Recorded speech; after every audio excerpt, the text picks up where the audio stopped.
Hello, my dear. Rhonda Constant, your favorite hometown medium, physical energy healer, oracle card advisor, paranormal investigator, voice for your loved ones. How are you today? I don't think I've done a reading for you before, so I like to explain real quick kind of how this works. I see, hear, feel, sense, know. They talk to me, but they also show me pictures, and I call it spiritual charades. I try to describe the picture the best I can. They never waste a message. There is always a reason for whatever they show or say. So if it doesn't make any sense now, keep it in mind. You'll either see it later, remember it later, or somebody else will validate it for you and go, oh, I know what he's talking about. It's not an exact science, so sometimes you'll have to stretch it outside the box a little bit. He won't give me all the details. Details are none of my business. He should give me just enough so you know what he's referring to when he's talking. And just, I have a feeling your mom's going to be here too. We'll see. We'll see. I think he's going to pull her through with him. And that happens a lot. But just as I got ready to push the button, sirens started going by. So one or both of them involved sirens, ambulances, things like that.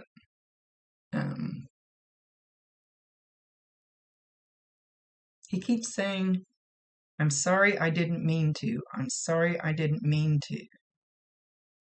Now, whether he's talking about, and I've asked them, please don't show me unless it's necessary, how they died, because I could feel it, see it, smell it, and I would cry after every reading. So it's too intense for me.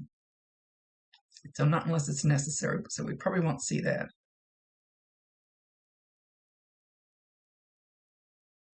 I'm sorry I didn't do it. I don't know if he's talking about the way that he passed. I didn't mean, now he's saying I didn't mean to do it. I did it, but I didn't mean to. Or it could be something that he's regretful for that happened, like maybe something he did to you before he passed or said to you before he passed. We can go there. I'm feeling more like it's got something to do with his passing or something very close to it.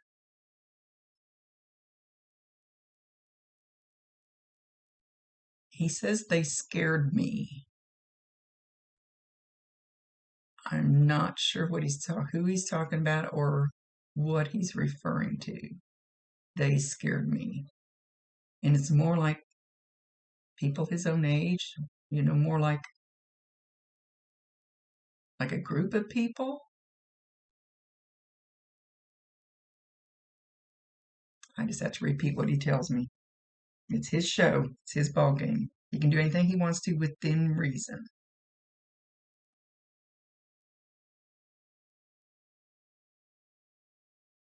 My choice. It was my choice. But I didn't mean to, so we're going back to that. Okay.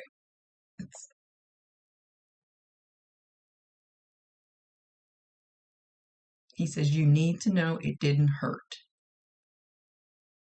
And he's going, tell her, Rhonda.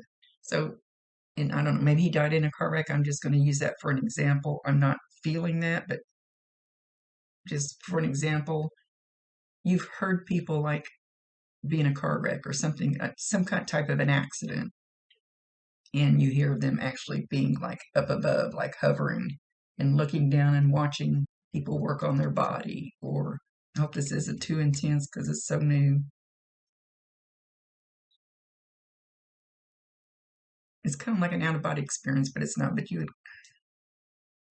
where were we going with that, buddy? So, so let's just say there's going to be head-on collision. Like I said, I'm not saying this is what he's telling me happened. He's not telling me how he died. Your soul actually leaves your body right before the point of impact, so it doesn't damage your soul anymore. Our body we leave here. We don't take that with us, of course. So as far as him actually hurting, maybe his physical body did, but he wasn't there anymore. And I hope that makes sense. We don't need to get too intense here, buddy.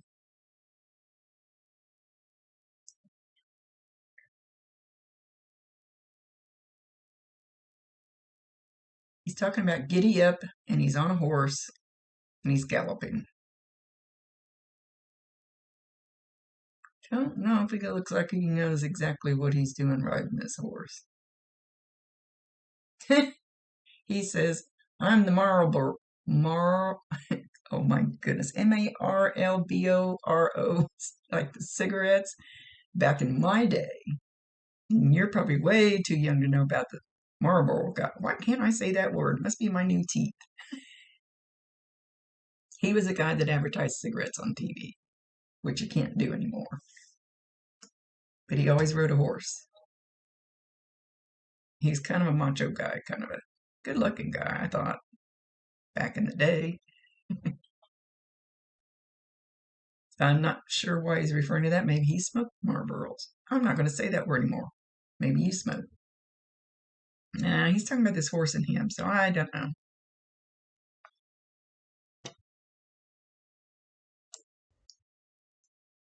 He's talking about having a catch in his get-along, and he kind of grabs his hip like this. I see by the picture he was a fairly young man. Did he have like something that bothered him all the time? I think he's trying to validate that it's him. Like, or maybe he played football and he got hurt, or maybe he had a limp. Maybe he'd had some surgery there. I'm not sure what he's referring to. I wish they would give more details.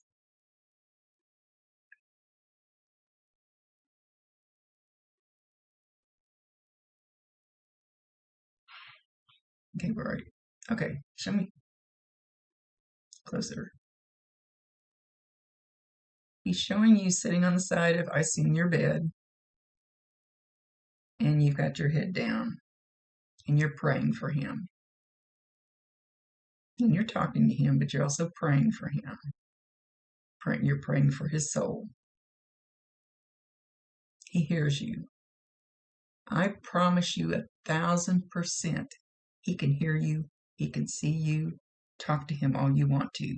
He'll hear you. He'll get the message.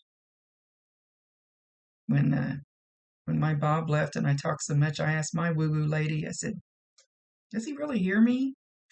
She says, sometimes you talk too much, Rhonda, and he kind of goes, eep, and tunes you out. He would do that to me. That's just a joke. He's not going to tune you out.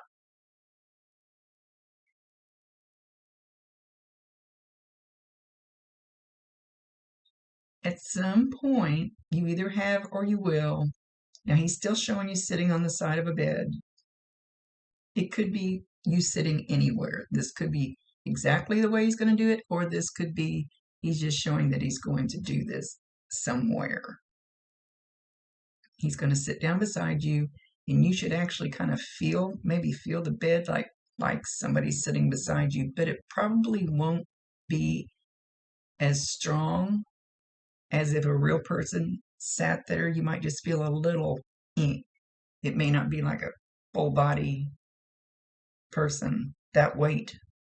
Anyway, everybody feels the energy different.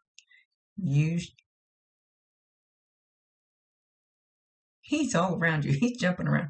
He's back behind on the bed. He's sitting beside you. Then he gets around. He goes to the other side. And then he's back behind you. He's a little ball of energy right this minute. And he kind of takes your hair and he kind of strokes it. He sits down beside you. You might feel this on the couch or someplace else. And he just kind of strokes your hair. So you might feel that little, like my hair, as spiky as it is, if a fly lands on it, I can feel it wiggling the hair, It'll probably be that slight. And you'll probably, I said everybody feels it different, you will probably feel like a warmth or a tingling or maybe, I always tell people, sometimes when they sit close to you or get behind your back or something, it almost feels like a big balloon, like a big bubble, just kind of that little pressure pushing on you where you can kind of feel it. And that's their energy. He says, don't be sad for me. I left the way I should. I'm where I should be. Ha ha ha. He's referring to, I didn't go down there. I went up there. I'm where I should be. And all is good. And he feels very calm, very relaxed, he says he's grateful for where he is. Grateful. He said it's all calm, it's all love, it's all wahoo, whatever that means. He says he's in bliss, BLISS. But I miss you. But I'm still there. But I miss you. But I'm still there. And I'm still your big brother. Even if he was younger than you, that doesn't matter. What he's referring to is he's still your big brother protector. If you're having any kind of problem that, like, you would have gone to him for, maybe somebody's bullying you, or maybe somebody's talking shit on you, or maybe, he's talking about the big brother thing.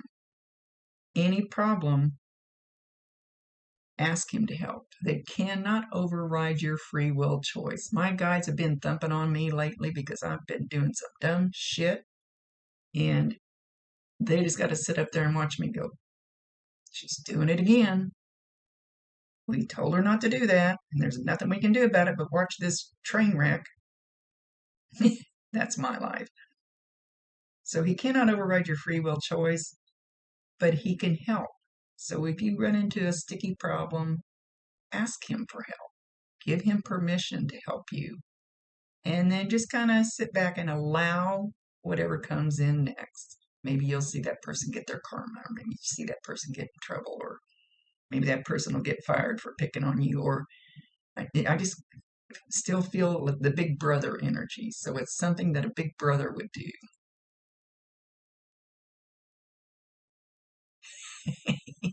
He's sticking his leg out and tripping somebody. And I honestly believe they can do that.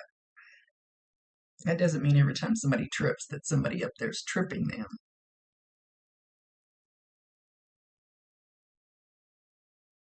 He says, I can be karma with a capital K. Don't pick on my sis. And it doesn't have to be just this subject that we're talking about now. It could be anything. And I always say, if Uncle Joe didn't have a pot to piss in when he was here, don't ask Uncle Joe for advice, financial advice, because he doesn't understand how it works here, the financial part. So whatever your brother would understand how it works here, or something he would know how to help smooth out, that's when you ask him for help. And he says, and if he can't do it, he's got some higher power up there that can help him. And I've honestly seen them do that for me. Like I would ask my one, and he would go, I don't know. Let me go get somebody else. And they seriously can. It's a whole new world.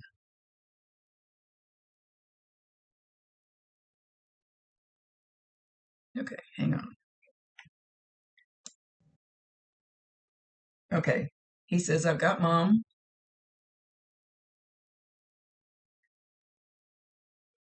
Mom always liked you best. Is this his mom too?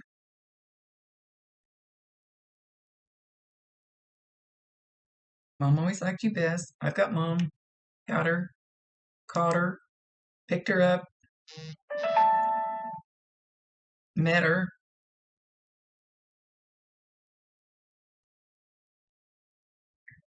And he's shown that when she got there and saw him, that she was like, I'm so excited.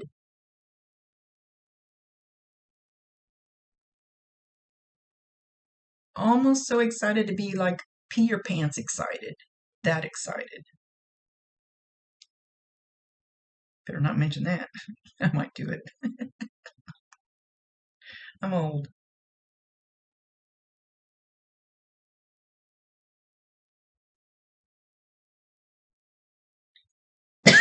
He says, don't forget to cherish the ones that you've got while you're still here. So that way you don't have to come to somebody like me. If you tell them you love them, my grandson never walks out the door without going, love you.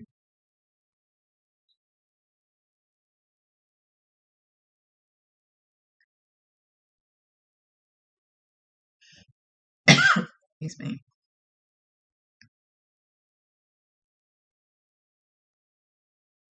I want you to know I'm okay. You need to know I'm okay. You need to know I'm in the proper place. And it's like he's dragging your mom with him. Like he's got a hold of her hand and he's literally dragging her. No, go this way. I don't know where she thinks she's going. Did she have anything like Alzheimer's or anything before she passed?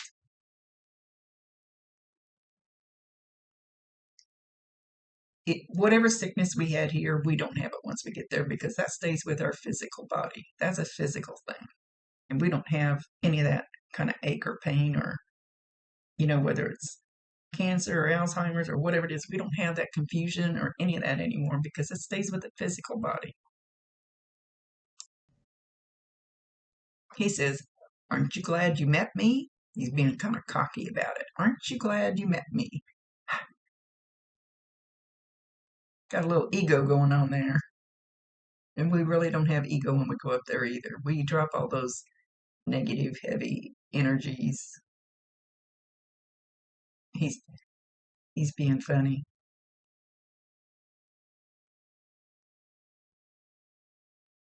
I'm glad it was you. I'm glad it was you. I'm glad I had you. You were my rock more than you knew. Sometimes my macho attitude wouldn't let me show it, reveal it that you were my rock because I'm the big brother.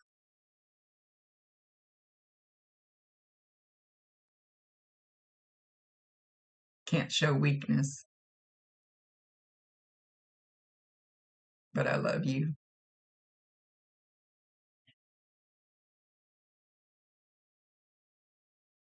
He says, Mom's always picking on me up here. It's like she's ordering him around. You need to do this and you need to do that. Get over here.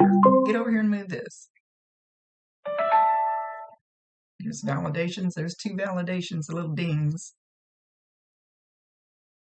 Winter weather advisory for my town. Oops. Oh, we're going to get cold again. We still are. Probably more snow. Oh, it's Kansas. It's Kansas in the wintertime.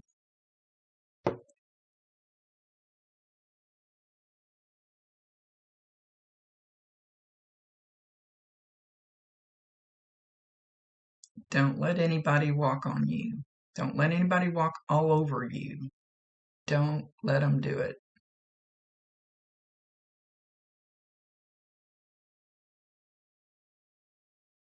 Mom's like, I'll come down and kick their butt.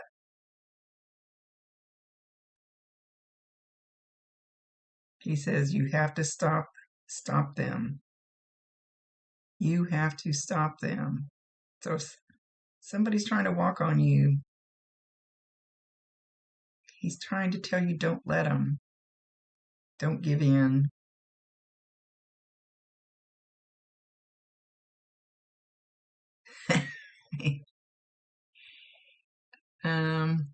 I know I say this without saying the word. He's telling you not to be a wussy, but he's putting a P in the front instead of a W.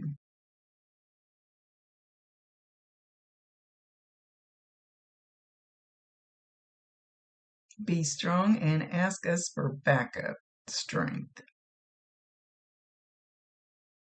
Because again, they cannot override your free will choice. If you need a little more strength in any situation, just call on them and ask them, could you please help me be a little stronger or back these people off of me or Sometimes it's lessons we have to learn, and we can't get away from them. I hate my lessons right now. I'm old enough, and you need to quit giving me lessons. I think I've had enough of my life.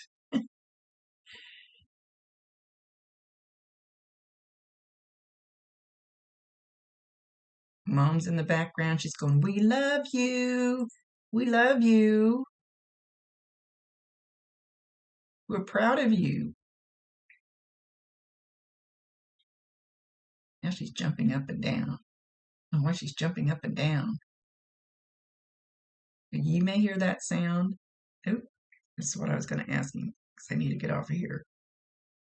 You might hear the sound that sounds like somebody jumping up and down, but more than likely, if I went, stood on a floor and did it, it won't be that loud. It won't be that much. Usually, when they show me they're really jumping up and down kind of hard, it means they're making great effort to make that happen.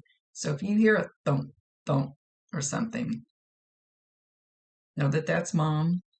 Validate her, acknowledge her, tell her you love her, and ask her to bring you more signs if you want them. I'm trying to get a sign out of him. Just messing with your hair. It's like he wants to twirl your hair now. You know how, it's usually little kids, they'll just twirl and twirl and twirl. I don't have enough hair to twirl to show you. I think you know what I mean. Again, validate him. Once you let them know that that's a sign from them, that you know that they're there, it kind of opens a door and they go, "Oh, she got it. Now we can do more."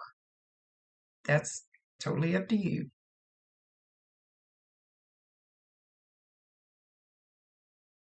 He's calling you, "You're my Frenchie." Frenchie. Like Frenchie. You're my Frenchie.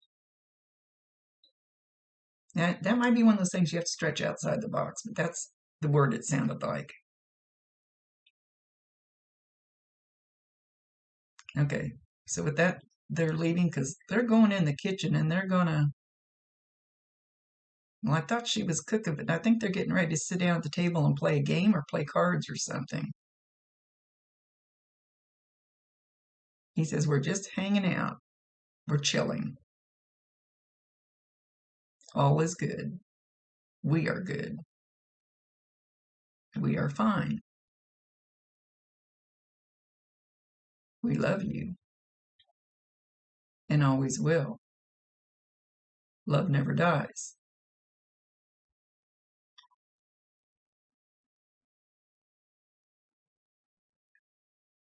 He's going cha-ching, cha-ching, cha-ching, cha-ching, cha-ching. But I don't hear the noise associated with it. I don't know if this cha-ching has to do with money jingling. Maybe you're going to hear money jingling, like somebody jingling money in your house. I think he's trying to give another sign, but it's cha-ching, cha-ching. You're going to get money. Not sure where he's going with this cha-ching. He just keeps saying it over and over. But he's not showing me. So if you hear somebody, if you're walking through the store and you hear somebody jingling change in their pocket, that'll still be a sign. If you start finding coins, that's a sign. And if you find coins, like I found 2 nickels, I never find coins. And I told them I want $100 bills. Heck with a quarter or nickels. I looked at the date on them, and one of them is the year that my Bob passed. My friend found a penny the other day, and he was pretty sure it was the year that his sister passed. And this is right after his mom just passed. So always check the dates, and then you'll know who it's from. I want more money, bigger money. Nickels. The nickels aren't going to buy me anything. But I appreciated the message. Appreciated the validation that he was still there. Okay. With that, they're off to play their game or whatever they're doing at the table. Dominoes? I can't tell because they're kind of around the corner. Okay. Much love to you, my dear. Thank you for allowing me to be their voice. Rhonda Constant, your favorite hometown medium, physical energy healer, oracle card advisor, paranormal investigator, voice for your loved ones. See you later.